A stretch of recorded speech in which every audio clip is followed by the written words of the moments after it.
வணக்கம். இந்த பொசிஷன் பார்த்தீங்கன்னா, மேக்னஸ் கால்சன் ஒயிட்டு.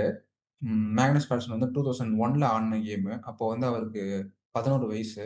இந்த இடத்துல நீங்க வீடியோவ பாஸ் பண்ணிட்டு, ஒயிட்டுக்கு என்ன ப்ளே பண்ணலாம்னு யோசிங்க. ஒரு 1 ஆர் 2 மினிட்ஸ் யோசிங்க. ஓகே. இந்த இடத்துல பார்த்தீங்கன்னா, உங்களுக்கு ரைட்டான E6ல வந்து ஃபோக்கஸ் பண்ணிட்டு இருக்கு. அட் த சேம் டைம் வந்து பார்த்தீங்கன்னா, உங்களோட ரூக்கும் வந்து இந்த E5ல இருக்கு. பட் என்ன ஒரு பிரச்சனைன்னா, இந்த பிஷப் வந்து நடுவுல இருக்கு. இந்த பிஷப்ப நம்ம வந்து மூவ் பண்ணிட்டா, அங்க ஏதாவது டாக்டிக்ஸ் கிரியேட் ஆகுறதுக்கு வாய்ப்பு இருக்கு. அப்போ நம்ம இந்த இடத்துல கேப்சர்ஸ் என்ன இருக்குன்னு பார்த்தோம் அப்படின்னா, நைட் அண்ட் E6 கேப்சர் பண்ணலாம். அதுக்கு வந்து பிளாக் ஃபோர்ஸ்ட்டா குயின் அண்ட் E6 தான் கேப்சர் பண்ணி ஆகணும். இப்போ வந்து பார்த்தீங்கன்னா, உங்களுக்கு வந்து டிஸ்கவர் செக்ல குயின் போகுது. பிஷப் H6 செக் வச்சோனே இப்போ பார்த்தீங்கன்னா, அ குயின் போயிருது.